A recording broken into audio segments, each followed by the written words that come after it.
Okay students, तो last class में हमने डिस्कस किया था एंथैल्पी के बारे में, है ना। और मैंने बताया था कि एंथैल्पी बहुत इंपॉर्टेंट टर्म है और आगे जितना भी हम पढ़ेंगे एंथैल्पी के बारे में ही पढ़ने वाले हैं। तो आज का पूरा लेक्चर जो है एंथैल्पी पे बेस्ड होगा, ठीक है। अलग अलग टाइप के एंथैल्पीज़ के बारे में हम पढ़ने वाले हैं। उससे पहले एक टर्म जो है वो हम जान लेते हैं, थर्मोकेमिकल इक्वेशन क्या होता है। उसके बाद हम अलग अलग टाइप के एंथैल्पी पढ़ेंगे, रिएक्शन एंथैल्पी और रिएक्शन एंथैल्पी के बहुत सारे टाइप्स पढ़ने वाले, ठीक है। सो अगले 2 लेक्चर अलग अलग टाइप की रिएक्शन एंथैल्पी के बारे में ही होंगे। सो पहले देखते हैं थर्मोकेमिकल इक्वेशन क्या होता है। When a balanced chemical equation not only indicates the quantities of the different reactants and product but also indicate the amount of heat evolved or absorbed is called a thermochemical equation, ठीक है। अगर कोई thermochemical equation है जो सिर्फ reactant और product के बारे में ही नहीं बता रहा है, वो ये भी बताएगा कि इस रिएक्शन में कितने हीट इवॉल्व हो रहा है, कितना एब्जॉर्ब हो रहा है, तो उसको हम बोलते हैं थर्मोकेमिकल इक्वेशन। जैसे कि ये एग्जांपल है ना, यहाँ पर हाइड्रोजन गैस और ऑक्सीजन गैस आपस में मिलकर वाटर बना रहे हैं। साथ में ये रिएक्शन ये भी बता रहा है कि इसमें कितना एंथैल्पी चेंज हो रहा है। टोटल एंथैल्पी चेंज कितना है, -285.8 किलो जूल पर मोल। माइनस का साइन है कि एनर्जी रिलीज हो रही है यहाँ पर, ठीक है। जब वाटर और हाइड्रोजन मिल रहे हैं तो एनर्जी रिलीज हो रही है, हाइड्रोजन और ऑक्सीजन जब मिल रहे हैं तो एनर्जी रिलीज हो रही है, ये बता रहा है। तो ये जो रिएक्शन है वो ये भी बता रहा है कि रिएक्टेंट क्या है, प्रोडक्ट क्या है। उसके साथ साथ ये भी बता रहा है कि कितना हीट इवॉल्व हुआ है, रिएक्शन में कितना हीट हुआ है, इतना हीट जो है यहाँ पर गिवन है, इतना हीट इवॉल्व हुआ है। तो अगर कोई रिएक्शन ये भी बताता है रिएक्टेंट और प्रोडक्ट के साथ साथ क्या हीट इवॉल्व हो रहा है, एब्जॉर्ब हो रहा है, वो भी बताएगा, तो उसको हम बोलते हैं thermochemical reaction. So this is example of thermochemical reaction, ठीक है। तो समझ में आया थर्मोकेमिकल इक्वेशंस क्या होते हैं। अब हम लोग पढ़ते हैं रिएक्शन एंथैल्पी के बारे में। सॉरी, क्या होता है रिएक्शन एंथैल्पी। देखो, कोई भी रिएक्टेंट्स जो है आपस में रिएक्ट करते हैं और क्या बनाते हैं, प्रोडक्ट बनाते हैं, ठीक है। तो जब रिएक्टेंट जो रिएक्ट करके प्रोडक्ट बनाते हैं तो वहाँ पर क्या होता है, कोई ना कोई हीट एब्जॉर्ब होती है या फिर निकलती है हीट, है ना। तो क्या होगा, the enthalpy change accompanying a reaction is called reaction enthalpy. So जब रिएक्शन होता है तो उस समय जो एंथैल्पी चेंज होगा उसी को हम क्या बोलते हैं, रिएक्शन एंथैल्पी बोलते हैं। जैसे यहाँ पर रिएक्शन एंथैल्पी कितना है, that is the reaction enthalpy, -285.8 kilo joule पर mole is the reaction enthalpy, ठीक है। सो कोई भी एंथैल्पी चेंज जो अगर किसी रिएक्शन के साथ एसोसिएटेड है तो उसको हम बोलते हैं रिएक्शन एंथैल्पी, और उसको हम डिनोट करते हैं डेल्टा RH। यहाँ R क्या बता रहा है कि वो रिएक्शन एंथैल्पी है, ठीक है। सो समझ में आया रिएक्शन एंथैल्पी। कोई भी enthalpy which accompanying the reaction is called a reaction enthalpy. जैसे इस केस में रिएक्शन एंथैल्पी ये थी, ठीक है। और उसको किससे डिनोट करते हैं, डेल्टा RH। अब इसको निकालने का फॉर्मूला क्या है डेल्टा RH को। सो रिएक्शन एंथैल्पी को निकालने का फॉर्मूला है, लिख लीजिए।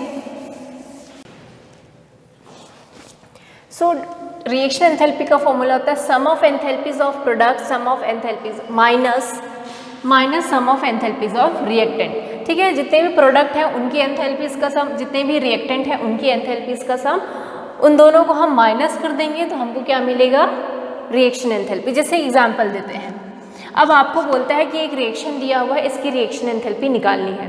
तो कैसे निकालेंगे रिएक्शन एंथैल्पी, मैंने बताया कि डेल्टा RH क्या होता है, जो सम है, सम के साइन के लिए ना this is the sign for summation. अगर आप मैथ्स के स्टूडेंट होंगे तो आपको पता होगा सम्मेशन, है ना। तो इसको हम लोग लिखते हैं AIHP, ठीक है, minus summation of BIHR। HP मतलब रिएक्टेंट की एंथैल्पी, HP मतलब प्रोडक्ट की एंथैल्पी, HR मतलब रिएक्टेंट की एंथैल्पी, ठीक है। तो समेशन जितने भी रिएक्टेंट हैं, जितने भी प्रोडक्ट हैं उनके एंथैल्पीज़ का यहाँ पर प्रोडक्ट की एंथैल्पीज़ का सम करेंगे, यहाँ पर रिएक्टेंट के एंथैल्पीज़ का सम करेंगे।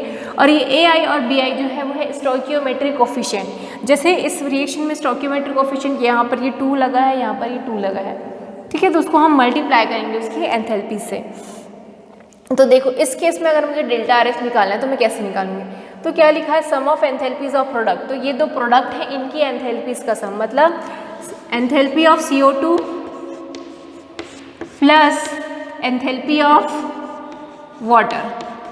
यहाँ पर HM जो है मोलर एंथैल्पी, और साथ में अगर कोई स्टोइकियोमेट्रिक कोफिशिएंट है तो उसको क्या करना है, मल्टीप्लाई। तो H2O के साथ स्टोइकियोमेट्रिक कोफिशिएंट है तो उसको हम इसके साथ मल्टीप्लाई करेंगे, ठीक है। H2O के साथ है तो H2O के एंथैल्पी के साथ ही मल्टीप्लाई करेंगे, CO2 के साथ नहीं है तो उसको मल्टीप्लाई नहीं करेंगे। तो पहला हो गया sum of enthalpies of product minus जो रिएक्टेंट साइड है उनकी एंथैल्पीज है ना, तो रिएक्टेंट में क्या है, CH4 है, तो CH4 की एंथैल्पी प्लस जो स्टोइकियोमेट्रिक कोफिशिएंट है 2 इंटू एंथैल्पी ऑफ O2, ठीक है। तो अगर हमको इन सब की एंथैल्पी पता है, CO2 की, H2O की, CH4 की, CO2 की, तो हम क्या निकाल सकते हैं, एंथैल्पी ऑफ रिएक्शन, है ना। इसको दोनों को माइनस कर देंगे तो ये बहुत इजी एक फॉर्मूला है, इसको यूज़ करके हमको क्या बनाना है, एंथैल्पी ऑफ रिएक्शन निकालना है, ठीक है। यहाँ HM जो है वो है मोलर एंथैल्पी, ठीक, क्लियर हो गया। तो ऐसे ही आप दूसरी रिएक्शंस के लिए भी बना सकते हो, इसको नोट डाउन कर लो। अब आगे हम लोग देखते हैं स्टैंडर्ड एंथैल्पी ऑफ रिएक्शन।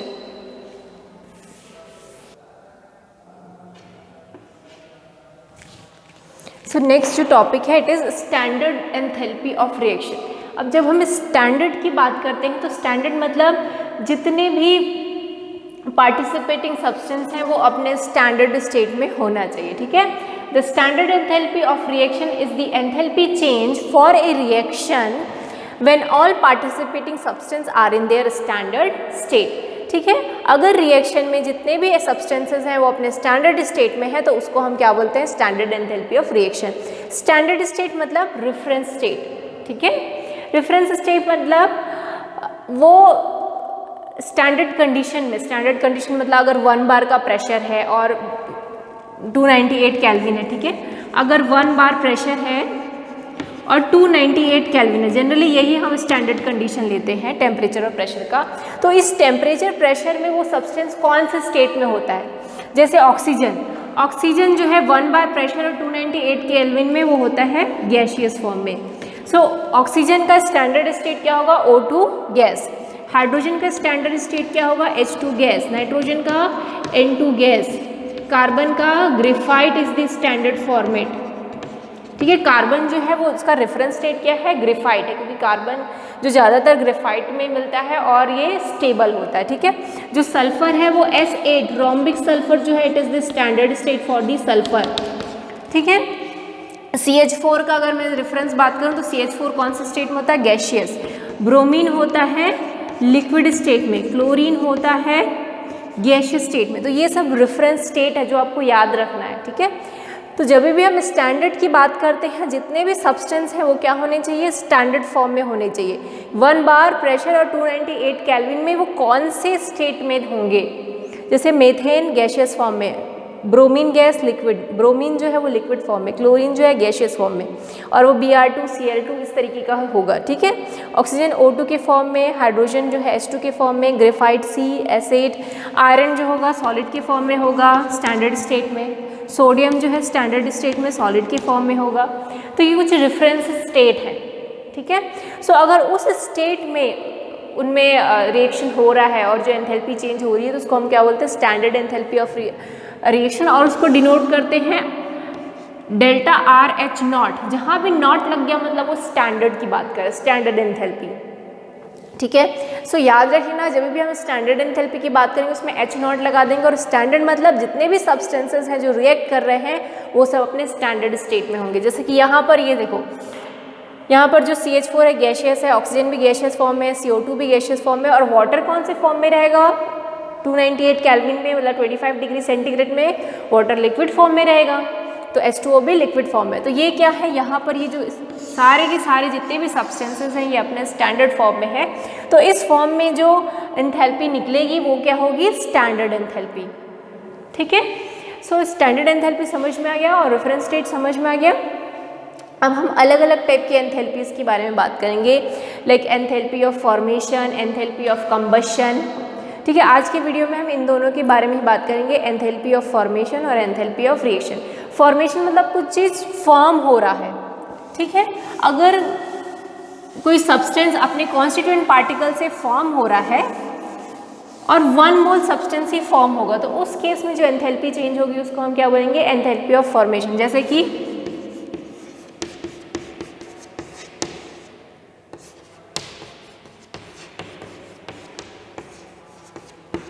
जैसे कि वाटर फॉर्म, वाटर कैसे फॉर्म होता है? हाइड्रोजन और ऑक्सीजन गैस के मिलने से। तो जब 1 मोल ऑफ वाटर फॉर्म होगा हाइड्रोजन और ऑक्सीजन से, तो उस केस में जो एंथैल्पी चेंज होगी उसको क्या बोलेंगे? Enthalpy of formation.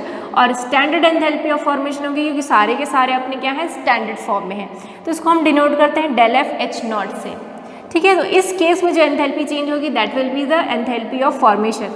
बट अगर मैं इसको इस तरीके से लिख दूँ,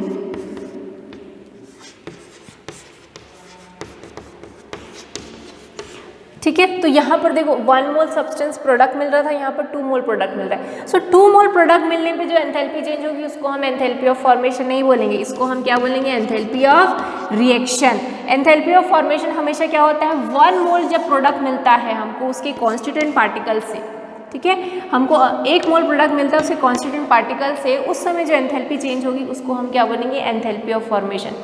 पर यहाँ पर जो मिलेगा, यहाँ पर देखो 2 मोल मिल गया मुझे, so this will not be enthalpy of formation, ये क्या हो जाएगा? एंथैल्पी ऑफ रिएक्शन मिलेगा इस केस में। जब भी हम फॉर्मेशन बोले हमको याद रखना है कि 1 मोल ही प्रोडक्ट बनना चाहिए, उस केस में जो एंथैल्पी चेंज होगी that will be enthalpy of formation. बहुत इंपॉर्टेंट है, IIT-JEE में आया भी क्वेश्चन हुआ है ये, ठीक है, कि कौन से केस में हम एंथैल्पी ऑफ फॉर्मेशन बोलेंगे?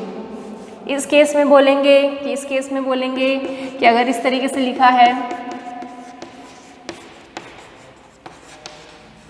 इस केस में बोलेंगे, कौन सा केस सही है एंथैल्पी ऑफ फॉर्मेशन के लिए?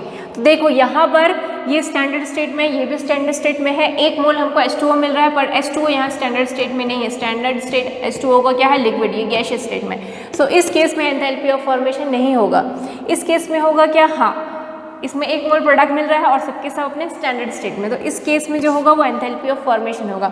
इस केस में होगा क्या एंथैल्पी ऑफ फॉर्मेशन? नहीं, क्योंकि हमको 2 मोल प्रोडक्ट मिला, तो इस केस में भी एंथैल्पी ऑफ फॉर्मेशन नहीं होगा क्योंकि वो हमेशा 1 मोल प्रोडक्ट के लिए होता है। तो चलो एंथैल्पी ऑफ फॉर्मेशन का डेफिनेशन हम लोग देख लेते हैं और उसके बारे में और सब कुछ लिख लेते हैं, ठीक है। अभी तक हमने डिस्कस किया था एंथैल्पी ऑफ रिएक्शन, है ना, और स्टैंडर्ड एंथैल्पी क्या होती है ये भी हमने डिस्कस कर लिया था। स्टैंडर्ड एंथैल्पी मतलब जितने भी कंपोनेंट्स हैं उस रिएक्शन में वो सब क्या होने चाहिए? स्टैंडर्ड फॉर्म में होने चाहिए। और मैंने ये भी बता दिया था कि सबका स्टैंडर्ड फॉर्म क्या होता है। जैसे कार्बन का स्टैंडर्ड फॉर्म में क्या होता है? वो ग्रेफाइट है ना। सल्फर का S8 जो कि रोम्बिक सल्फर होता है, ऑक्सीजन गैसियस स्टेट में होता है, O2 है ना, वो सब मैंने लिखवा दिया था। अब हम लोग नेक्स्ट जो पढ़ने वाले थे वो था स्टैंडर्ड एंथैल्पी ऑफ फॉर्मेशन। तो एंथैल्पी ऑफ फॉर्मेशन मतलब समझ में आ रहा है कि कुछ फॉर्म हो रहा है और उस समय, उस फॉर्मेशन के समय जो एनर्जी एब्जॉर्ब हो रही है या इवॉल्व हो रही है उसके रिस्पेक्ट में हम बात कर रहे हैं, ठीक है। So what is standard enthalpy of formation? Standard enthalpy of formation is defined as the enthalpy change accompanying the formation of 1 mole of the substance. यहाँ पर कितना मोल सब्सटेंस बनेगा? 1 मोल, ठीक है, इन द स्टैंडर्ड स्टेट। और जितने भी उसके कॉन्स्टिट्यूएंट है वो सब कौन से स्टेट में होने चाहिए? स्टैंडर्ड स्टेट में। From its element also taken in standard state. और ये जो रिएक्शन है वो स्टैंडर्ड स्टेट में होना चाहिए, मतलब 1 बार प्रेशर होना चाहिए, 298 केल्विन टेम्परेचर होना चाहिए, ठीक है। तो ये जो रिएक्शन है वो कौन से स्टेट में होना चाहिए? स्टैंडर्ड स्टेट में होना चाहिए। And it is usually represented by del F H not, ठीक है। H नॉट मतलब स्टैंडर्ड है, F मीन्स फॉर्मेशन है, ठीक है। जैसे कि एग्जाम्पल है जो यहाँ पर कार्बन है और कार्बन का यहाँ कंबशन हो रहा है, कार्बन जो है ऑक्सीजन के साथ रिएक्ट करके क्या बना रही है? CO2। तो ये देखो यहाँ पर जो CO2 फॉर्मेशन हो रहा है वो भी 1 मोल ही हो रहा है ना। तो इस केस में, इस रिएक्शन में जितनी भी एंथैल्पी चेंज होगी उसको हम क्या बोलेंगे? एंथैल्पी ऑफ फॉर्मेशन बोलेंगे, ठीक है, क्योंकि 1 मोल हमको सब्सटेंस मिल रहा है। पर जैसे अगर इस टाइप का रिएक्शन है, CaO और CO2 जो है वो मिल के बना रहे हैं CaCO3, तो इस केस में सपोज जो एंथैल्पी चेंज हो रही है it is almost -178.3 kilo joule पर मोल, ठीक है। तो इस केस में जो एंथैल्पी चेंज हो रही है उसको हम एंथैल्पी ऑफ फॉर्मेशन नहीं बोलेंगे, इस केस में हम उसको बोलेंगे एंथैल्पी ऑफ रिएक्शन, क्योंकि जो CaCO3 फॉर्म हो रहा है वो अपने कॉन्स्टिट्यूएंट से फॉर्म नहीं हो रहा है। कॉन्स्टिट्यूएंट से कैसे फॉर्म होगा? कैल्शियम होगा, उसमें कार्बन होगा और क्या होगा?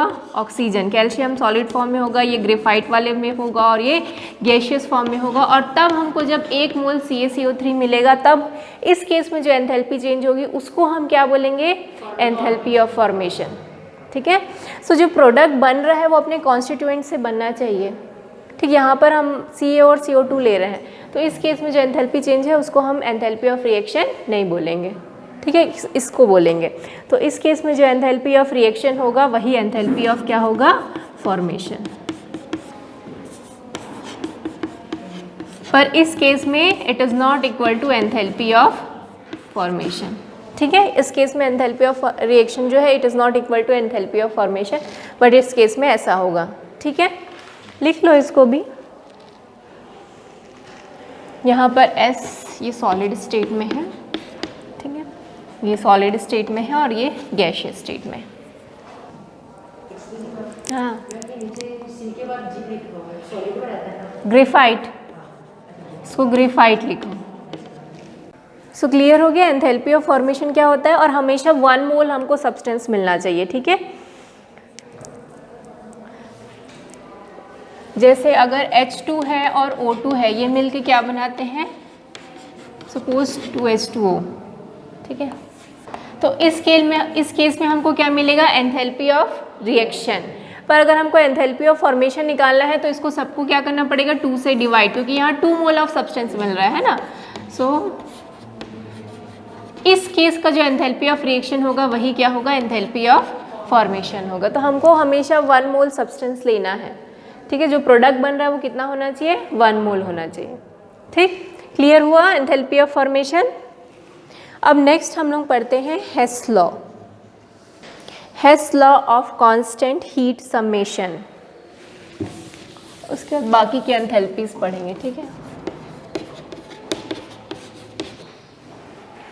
तो इसका स्टेटमेंट लिख लो हेस लॉ का। The total amount of heat evolved, the total amount of heat evolved or absorbed in a reaction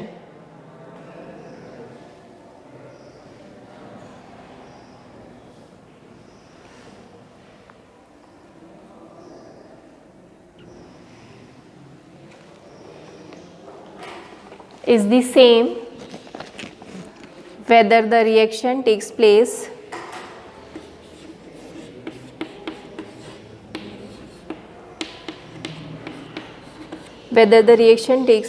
in one step or in a number of steps.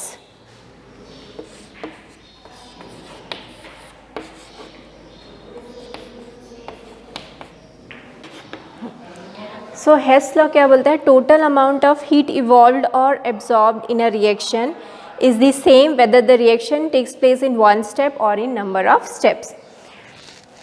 अगर कोई रिएक्शन हो रहा है वो चाहे 1 स्टेप में हो या 2-3 स्टेप्स में हो, जो टोटल अमाउंट ऑफ हीट है वो हमेशा क्या रहता है, कांस्टेंट रहता है, ठीक। जैसे कि कार्बन को हमने बर्न किया ऑक्सीजन में, कंबशन हुआ उसका, तो CO2 बना, ठीक है। इस टोटल केस में जो रिएक्शन एंथैल्पी है वो कितनी है, -393.5 किलो जूल पर मोल। अब ये जो रिएक्शन है वो सिंगल स्टेप में नहीं होता, ये रिएक्शन 2 स्टेप में होता है, ठीक है। पहले क्या होता है, कार्बन जो है ऑक्सीजन के साथ रिएक्ट करके कार्बन मोनोऑक्साइड बनाती है, उस केस में एंथैल्पी कितना है, -110.5 किलो जूल पर मोल। फिर ये कार्बन मोनोऑक्साइड बचे हुए ऑक्सीजन के साथ रिएक्ट करता है और क्या बनाता है, CO2 गैस। इस केस में जो एंथैल्पी चेंज है वो 283.0 किलो जूल पर मोल है, ठीक है।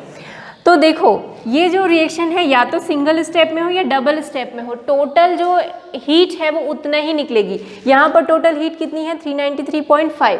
यहाँ पर देख लो टोटल एंथैल्पी चेंज कितनी हो गई है ना, उतना ही हो रही है।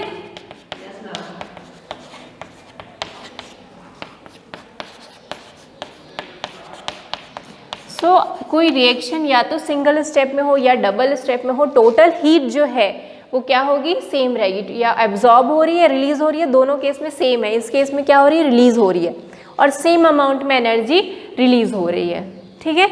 तो यही हेस लॉ बोलता है। तो हेस लॉ का एप्लीकेशन ये है कि हम किसी भी थर्मोकेमिकल इक्वेशन को एक एल्जेब्रिक इक्वेशन की तरह ट्रीट कर सकते हैं, उसको ऐड कर सकते हैं, उसको सब्ट्रैक्ट कर सकते हैं।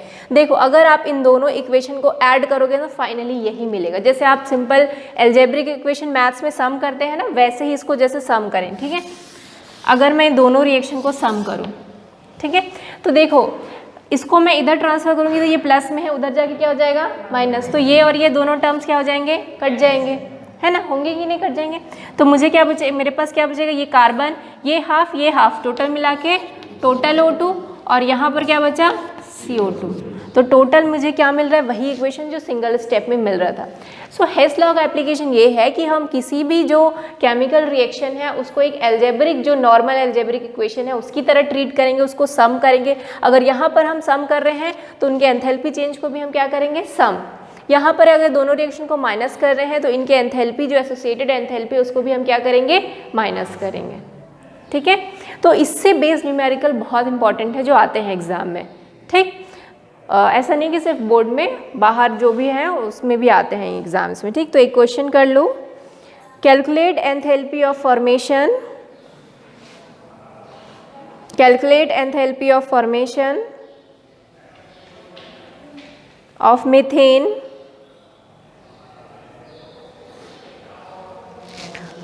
From the following data. First यही है, सेकंड ये है, थर्ड ये है, 3 रिएक्शंस है।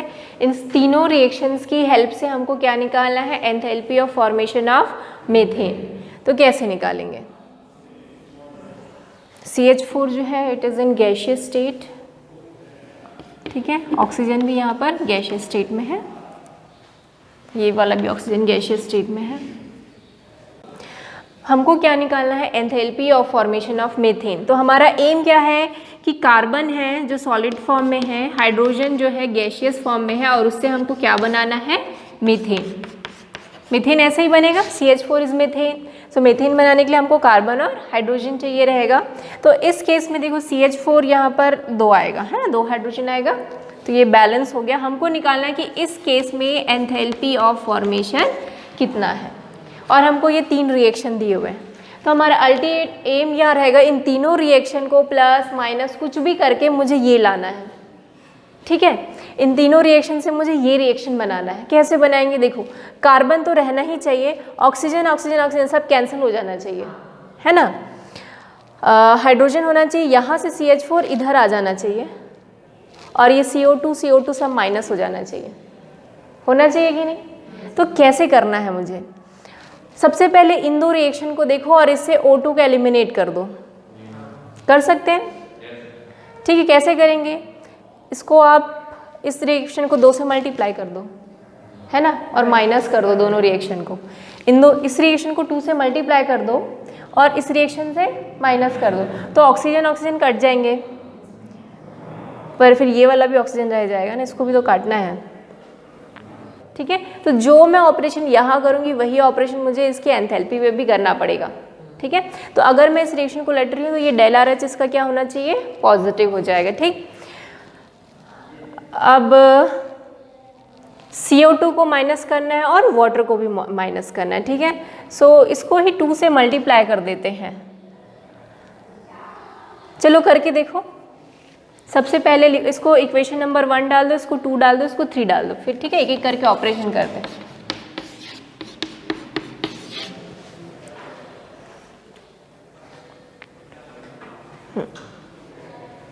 ठीक, अब सबसे पहले करो इक्वेशन 1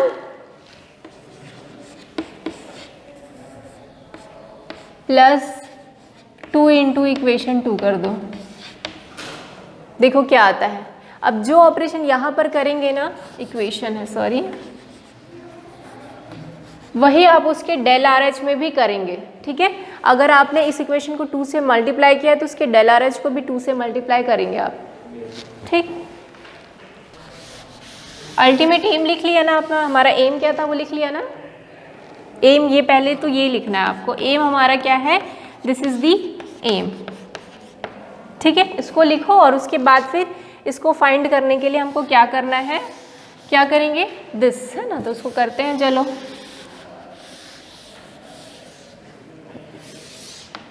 इसको मैं क्या कर रही हूँ, 2 से मल्टीप्लाई, तो ये 2 हो जाएगा, ये 2 हो जाएगा, ये 2 हो जाएगा, और ये भी मल्टीप्लाइड बाय क्या हो जाएगा, 2।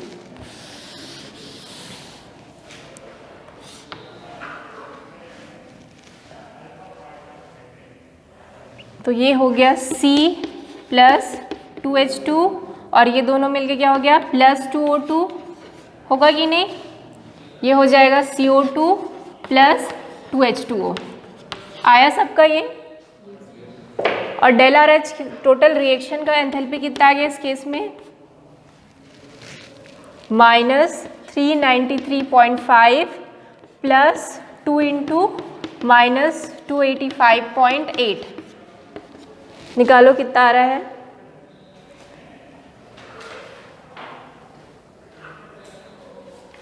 क्लियर हो रहा है ना ये कैसे किए हैं?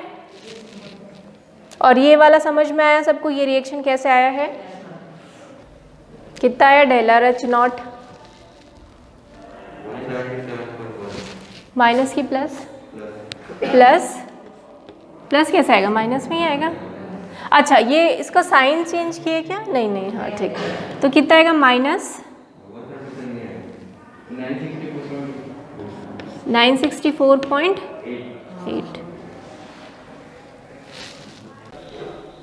इतना आ रहा है ना, -964.8। अतुल आया आपका? अभिजीत 950 आ रहा है आपका? 15। अच्छा, तो फिर करके देखो भाई, अच्छे से आ नहीं रहा सबका। 285.8 इंटू 2,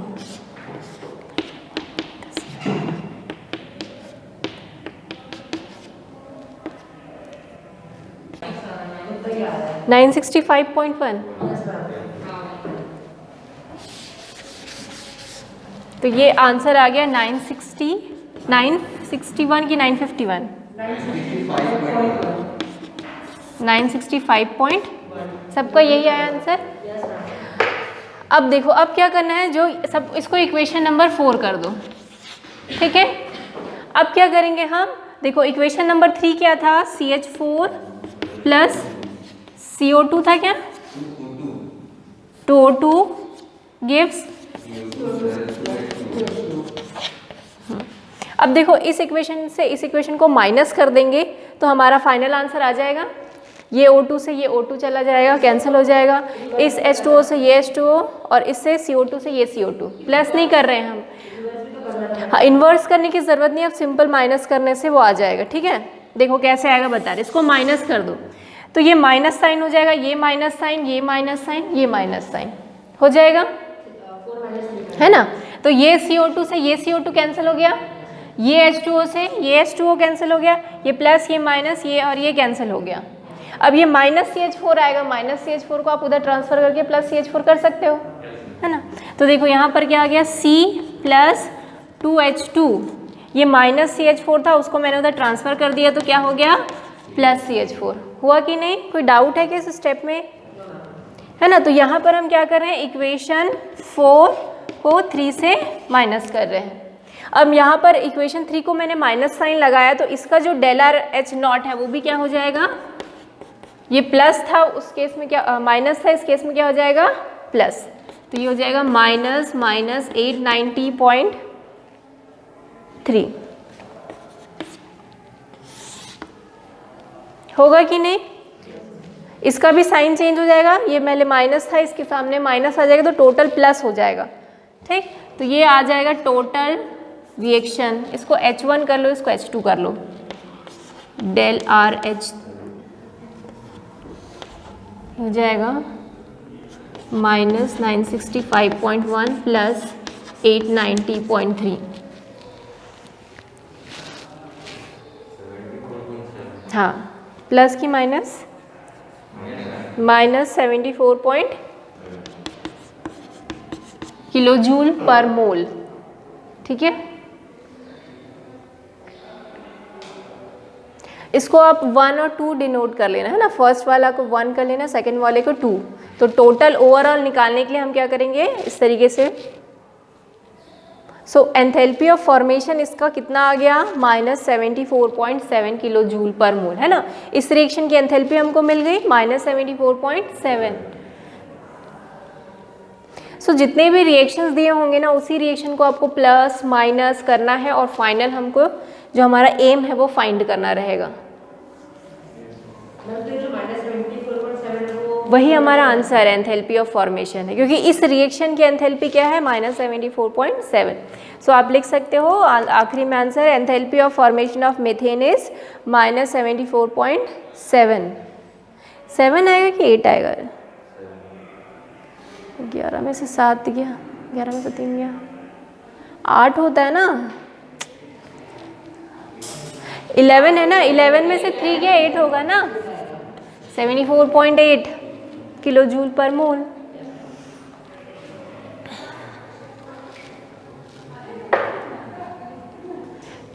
ठीक, तो एक क्वेश्चन मैं और दे रही हूँ, उसको अभी और क्लास में ही सॉल्व करके देखो। आपके बैक एक्सरसाइज में भी ये क्वेश्चन है शायद ना। 6.14 एक क्वेश्चन है जो इसी टाइप से बनेगा। 6.14, 6.13, 6.12 ये सब ऐसे ही क्वेश्चंस हैं। चलो एक एक करके देखेंगे। पहले ये क्वेश्चन लिख लो, calculate the enthalpy of formation of carbon monoxide. Calculate the enthalpy of formation of carbon monoxide from following data. C + O2 CO2 यही वाला है ना, इसका एंथैल्पी ऑफ रिएक्शन तो यही रहेगा। पहला रिएक्शन यही लिख। इन दोनों रिएक्शन से हमको क्या निकालना है? Enthalpy of formation of carbon monoxide. Aim क्या है? फॉर्मेशन, कार्बन मोनोऑक्साइड का फॉर्मेशन करना, यही हमारा एम है। तो आपको पहले तो खुद ही लिखना पड़ेगा एम वाला रिएक्शन क्या होगा। आपको कार्बन मोनोऑक्साइड बनाना, तो क्या होगा हमारा रिएक्शन? क्या हमको अल्टीमेटली फाइंड किया, हमारा अल्टीमेट है ना, आवर एम क्या है? C + ½ O2 CO है ना। और इस केस में हमारा हमको क्या निकालना है? एंथैल्पी ऑफ फॉर्मेशन, ये हमारा एम है। सो इन दोनों रिएक्शन को कुछ ऐसा करो कि फाइनली मुझे ये मिल जाए। आसान है, माइनस कर देंगे सीधा। इस है ना, क्या करेंगे? Equation 1 minus equation 2। ठीक है, तो सीधा आंसर आ जाएगा 110.5 किलो जूल पर मोल। -110 सबका आ गया आंसर। इक्वेशन 1 माइनस इक्वेशन 2 क्या, इसमें क्या हो जाएगा? ये प्लस हो जाएगा है ना, माइनस माइनस। तो अल्टीमेटली मेरा आंसर कितना आएगा? -110.5 किलो जूल पर मोल। ठीक है, अब हम लोग बैक एक्सरसाइज से क्वेश्चन करते हैं। क्वेश्चन नंबर 6.12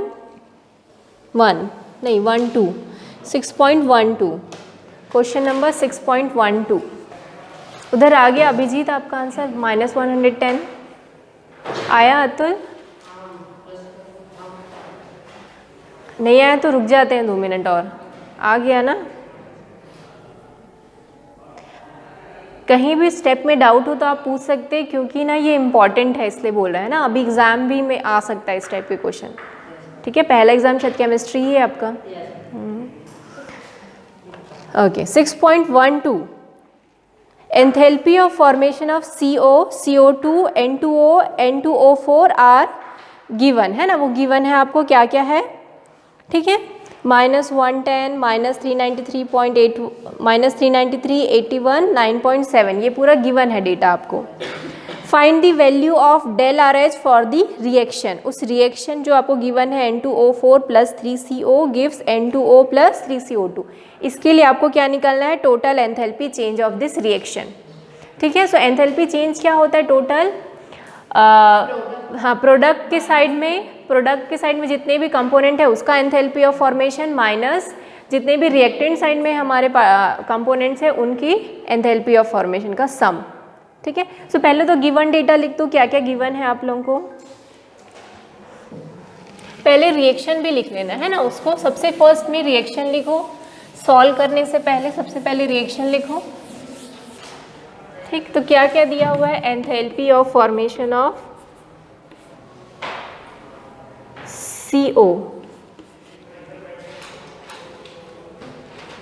CO है क्या? हाँ ठीक, ये है हमारा -110 किलो जूल मोल इनवर्स। ठीक, enthalpy of formation of CO2 it is -393 kilo joule पर mole.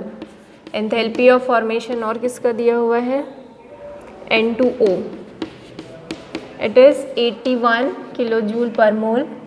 Enthalpy of formation of N2O4 it is 9.7 kilo joule पर मोल। ठीक है, सो टोटल हमको क्या निकालना है, एंथैल्पी ऑफ रिएक्शन। सो क्या होगा, एंथैल्पी ऑफ रिएक्शन का फॉर्मूला क्या होगा, है ना, प्रोडक्ट माइनस होता है रिएक्टेंट,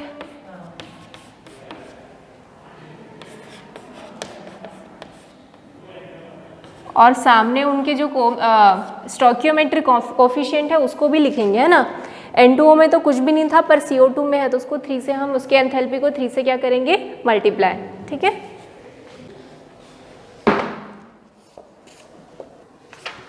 सब में वैल्यू पुट करो, आंसर आ जाएगा, बहुत इजी है ये क्वेश्चन। ये हो जाएगा 81 प्लस 3 इंटू CO2 कितना है, -393, नहीं अच्छा इसका वैल्यू, हाँ, डेल FHN2O4 कितना है 9.7 प्लस 3 इंटू CO कितना है,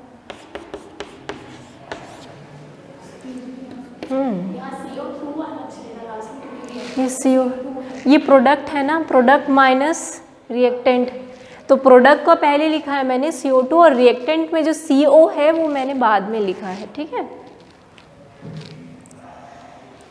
ये हो जाएगा 81 प्लस ये कितना आ रहा है 3 इंटू -393 1171,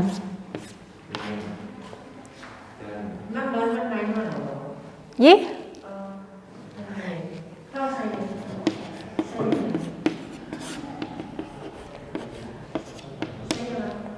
1179। ठीक है, ये है 9.7 और ये कितना है -330, है ना।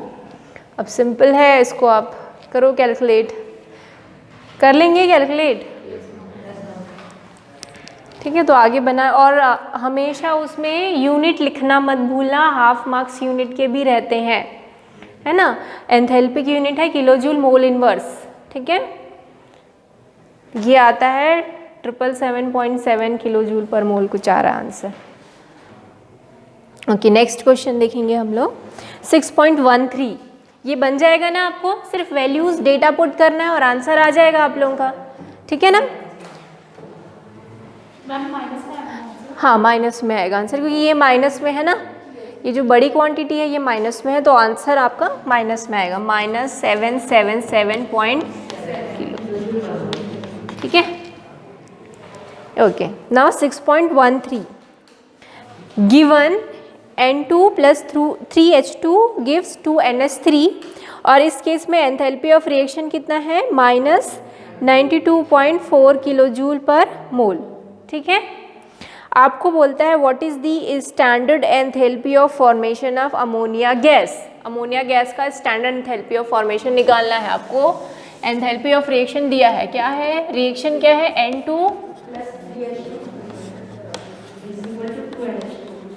NH3, है ना। स्टैंडर्ड एंथैल्पी ऑफ रिएक्शन इस केस में कितना गिवन है आपको, -92.4।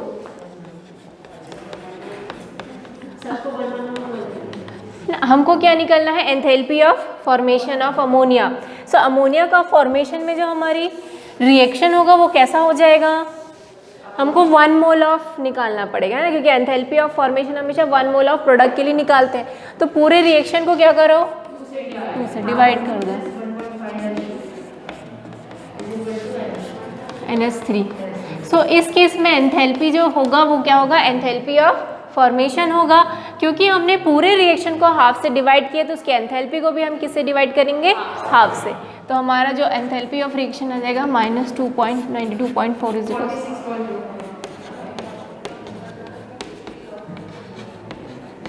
ठीक है, क्लियर हुआ ये। हमको एंथैल्पी ऑफ फॉर्मेशन निकालना था अमोनिया का, और एंथैल्पी ऑफ फॉर्मेशन हमेशा 1 मोल ऑफ प्रोडक्ट के लिए निकालते हैं। ठीक है, सो इस रिएक्शन को हमने हाफ से डिवाइड कर दिया, क्योंकि रिएक्शन को हाफ से डिवाइड किया है, इसलिए जो रिएक्शन की एंथैल्पी है उसको भी हम हाफ से क्या करेंगे, डिवाइड। ठीक है। तो इस वजह से हमारा आंसर आ जाएगा -46.2 किलो जूल पर मोल। ठीक, समझ में आ गया।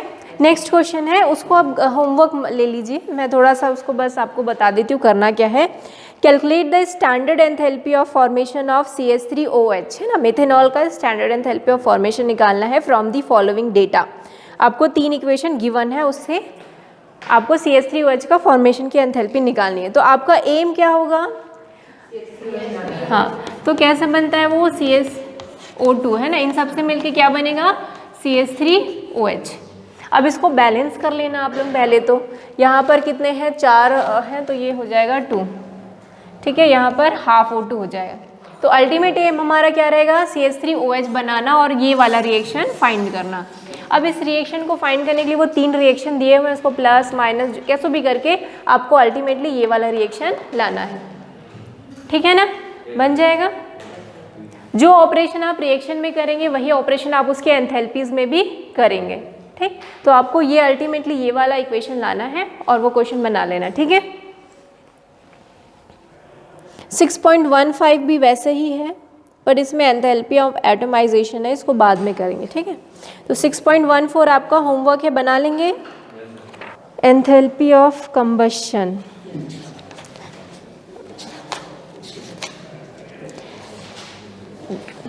the enthalpy of combustion of a substance is defined as the heat change when 1 mole of substance is completely burnt or oxidized in oxygen, ठीक है। तो हमारा जो उस समय हम देख रहे थे एंथैल्पी ऑफ फॉर्मेशन में कि हमारा जो प्रोडक्ट है वो 1 मोल होना चाहिए, है ना। अब एंथैल्पी ऑफ कंबशन में हम क्या देखेंगे? जिस सब्सटेंस को हम ऑक्सीडाइज कर रहे हैं वो हमारा 1 मोल होना चाहिए, ठीक है। उसके रिस्पेक्ट में हम रिएक्शन लिखेंगे। तो जैसे एक रिएक्शन है मीथेन का ही अगर मैं कंबशन लिखूं तो मैं उसको, मेरे पास 1 मोल ऑफ मीथेन है, उसको ऑक्सीजन से हम रिएक्ट कराएंगे तो क्या मिलेगा? CO2 और H2O। तो इस केस में जो एंथैल्पी एनर्जी या हीट एनर्जी रिलीज होगी वही क्या होगा? एंथैल्पी ऑफ कंबशन, ठीक है। सो इसको हम डेल नॉट C से डिनोट करेंगे। C यहाँ पर क्या बता रहा है? कंबशन, और नॉट बता रहा है कि यहाँ पर स्टैंडर्ड एंथैल्पी है वो, ठीक है, क्योंकि जितने भी सब्सटेंस है वो क्या है? अपने स्टैंडर्ड स्टेट में।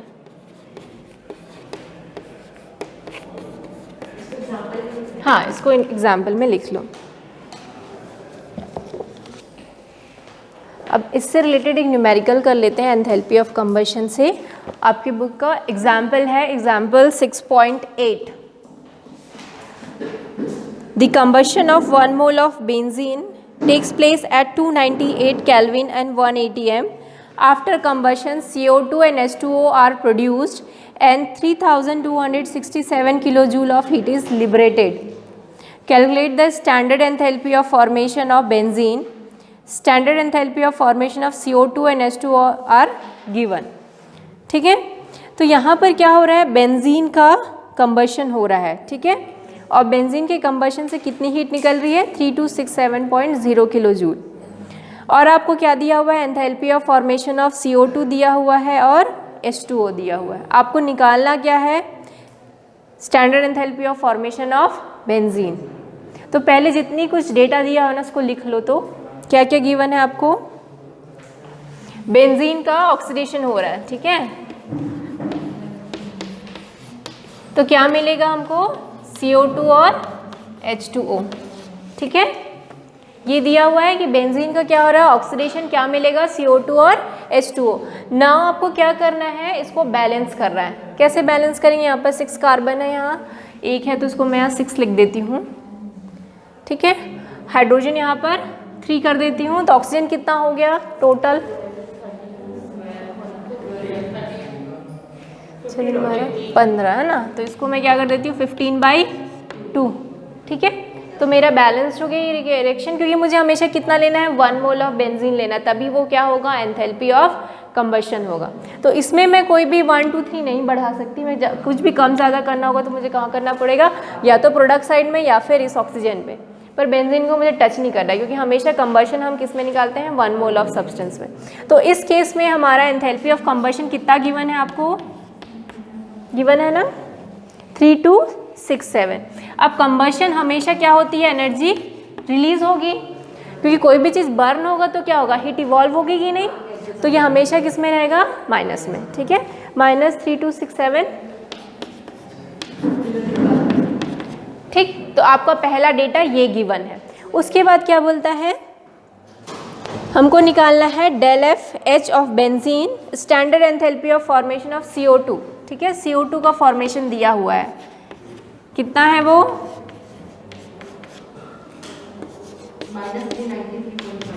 -393.5 किलो जूल मोल इनवर्स। और क्या गिवन है, enthalpy of formation of H2O भी गिवन है, कितना है वो, -285.83।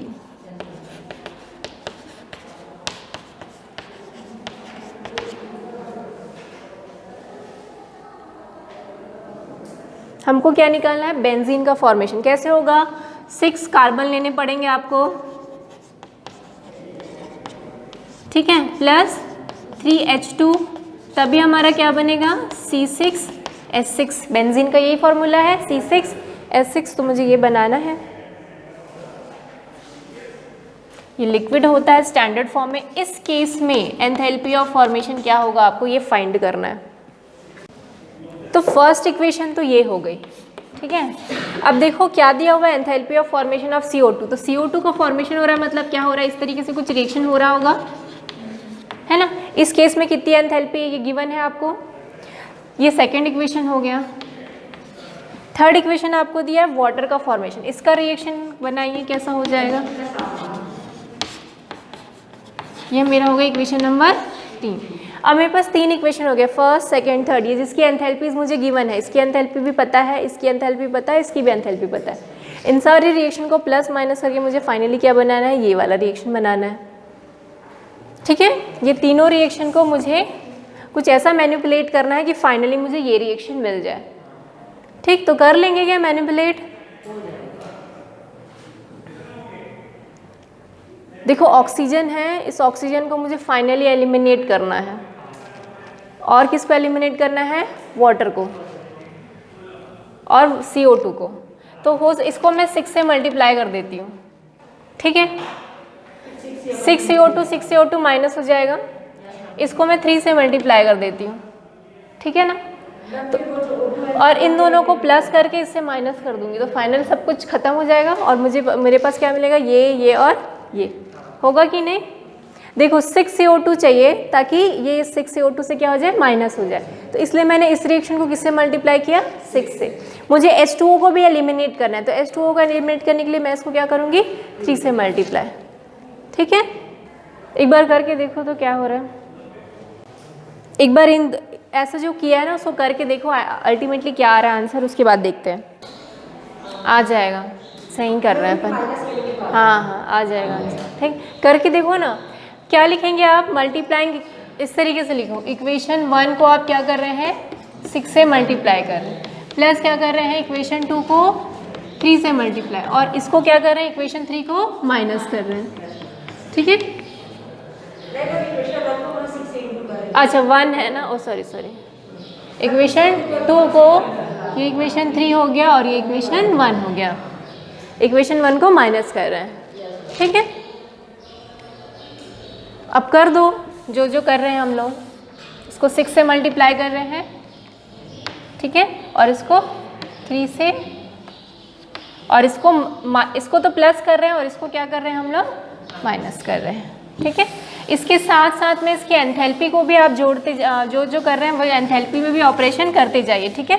तो इसकी एंथैल्पी क्या हो जाएगी, माइनस से क्या हो जाएगी इसकी प्लस, ठीक है।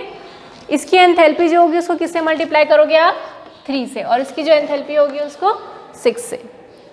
तो इस केस में डेल आर एच कितना हो गया, 6 इंटू कितना है एंथैल्पी फॉर्मेशन, -393.5 है ना। इस केस में 3 इंटू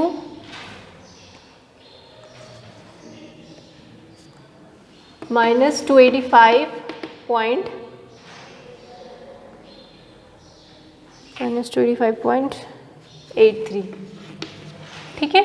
और ये क्या हो जाएगा, माइनस का plus, this is del.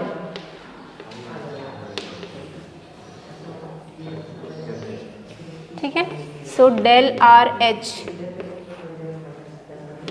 6 into minus 393.5 plus 3 into minus 285.83 और ये हो जाएगा प्लस 32। कोई डाउट है क्या स्टेप्स में? और देखो फाइनली क्या हुआ, ये हो जाएगा 6C प्लस 3H2 और इसको अपन उधर कर देंगे तो ये प्लस हो जाएगा। यहाँ पर देखो प्लस 6O2 है प्लस 3/2 O2 है और क्या है माइनस 15/2 O2, ठीक है कि नहीं। अब यहाँ पर देखो ये CO2 से ये CO2 कैंसिल, ये H2O से ये H2O कैंसिल और यहाँ पर क्या बचा C6H6। ये जो माइनस था उसको मैंने उधर ट्रांसफ़र कर दिया तो वो क्या हो गया प्लस। अब देखो ये 15 और ये 3 को माइनस करोगे तो टोटल कितना आ जाएगा 12/2। 12/2 का क्या हो जाएगा 6C plus 3H2 plus 6O2 है और ये क्या हो जाएगा 12/2 O2 माइनस 12/2 O2, क्योंकि ये माइनस है वो बड़ा उसका साइन लगेगा, ठीक। तो ये फाइनली क्या हो गया 2 1 2 2 2 6, तो ये और ये क्या हो गया कैंसिल। तो मेरे पास फाइनली बचा, अच्छा हाँ, तो डेल आर एच क्या हो जाएगा, इसको मैंने 6 से मल्टीप्लाई किया है, सेकेंड को 3 से और इसको ये माइनस का क्या हो जाएगा प्लस। तो टोटल कितना आ रहा है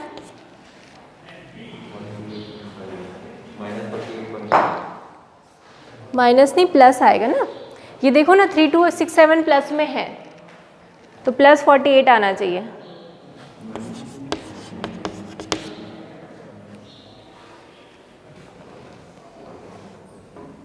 बुक में तो प्लस दिया हुआ, आप देखो चेक करके कितना आ रहा है। प्लस में ही आएगा, वो वैल्यू इधर का वैल्यू बड़ा ही है, इधर का जो आएगा ये सब माइनस में आएंगे और ये प्लस रहेगा। ये कितना आ रहा है, इन दोनों का सम कितना आ रहा है, ये 2400 के राउंड में आ रहा है। अच्छा ये 3618 हाँ ठीक है ना, प्लस में ही आएगा,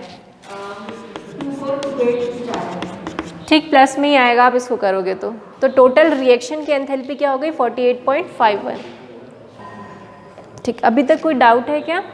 ये इक्वेशंस, ये जितने भी रिएक्शंस हैं ना इसकी प्रैक्टिस कर लेना, ये क्वेश्चन डैम श्योर ऐसे टाइप के आएंगे ही आएंगे, है ना। और ये 2-3 नहीं, ये सीधा 5 मार्क्स में भी आ सकता है ये क्वेश्चन। जैसे ये वाला जो क्वेश्चन था काफ़ी बड़ा था, ये 5 मार्क्स का क्वेश्चन है, ठीक है। तो 3 मार्क्स या 5 मार्क्स में ही सीधा ये क्वेश्चन आएगा, तो काफ़ी बड़ा अमाउंट है ये, तो उसको अच्छे से प्रैक्टिस कर लेना, ठीक है। हाँ तो प्लस ही दिया है ना बुक में, आपकी बुक में हाँ, इसको वो प्लस में था, जो था ग्रेफाइट का जो था वो प्लस में था और हम लोग क्या किए थे माइनस किए थे ना फर्स्ट इक्वेशन को 2 और 3 के सम से। नहीं ये प्लस ही आएगा, मेरी बुक में प्लस दी हुई है, आपकी पता नहीं क्या है। नहीं नहीं सही है, हम लोग जो किए बिल्कुल सही है, और मेरी बुक में 48.1 हाँ, तो प्लस किए तो ये माइनस माइनस है तो माइनस ही होगा ना, प्लस में तो साइन चेंज नहीं होता, माइनस लगाया तो ये माइनस था तो प्लस हुआ ना मेरा। मैम 3265 माइनस होगा, नहीं वो इनटू करने के बाद माइनस 3267 प्लस में 3267 क्या हो रहा है यहाँ पर, कंबशन हो रहा है। जब भी कंबशन होता है एनर्जी क्या होती है, रिलीज होगी, ठीक है। हाँ तो ये हाँ माइनस माइनस प्लस हो रहा है यहाँ। ये जो कंबशन है ना, कंबशन में हमेशा माइनस में ही रहता है। देखो कंबशन हो रहा है ना, यहाँ पर भी देखो कार्बन का क्या हो रहा है, कंबशन, तो एंथैल्पी किस में है, माइनस में। यहाँ बेंजीन का कंबशन होता है, माइनस में वैल्यू है। अब आप जब माइनस करते हो किसी भी एल्जेब्रिक इक्वेशन को तो उसका साइन क्या हो जाता है, चेंज, ऐसा करते हो कि नहीं। तो ये माइनस का क्या हो गया, प्लस हो गया। कहाँ दिया हुआ है प्लस में, नहीं दिया हुआ है भाई, कहाँ दिया हुआ है, मेरे में तो दिया हुआ enthalpy of combustion is equals to -3267 kilo joule पर मोल। पता नहीं क्वेश्चन में प्लस दिया ही नहीं, उसमें बोला है क्वेश्चन में क्या बोला है, सुनो पढ़ो। Enthalpy of combustion is 3267। अब ये आपको हीट इज लिबरेटेड लिखा हुआ है कि नहीं बाजू में। लिबरेशन का क्या मतलब होता है कि एंथैल्पी माइनस में है, वो आपको खुद को समझना है कि एंथैल्पी किस में लेना है हमको, माइनस में। जब भी हीट लिबरेट होगी एंथैल्पी माइनस होगा, और जब हीट एब्जॉर्ब होगी तब एंथैल्पी प्लस होगा। तो क्वेश्चन में कुछ नहीं दिया हुआ है, उसमें पूरा एकदम स्पेसिफाई किया हुआ है हीट इज लिबरेटेड, इसका मतलब है एंथैल्पी माइनस में ही लेना है। और कंबशन की एंथैल्पी 99% टाइम माइनस में ही होगी, क्योंकि जब भी कंबशन होता है हीट रिलीज होती है। ठीक है, ओके ठीक, चलो ठीक। तो 3 चैप्टर में ये कंप्लीट करना है, ये हमारा एम रहेगा। ठीक है, ओके, थैंक यू।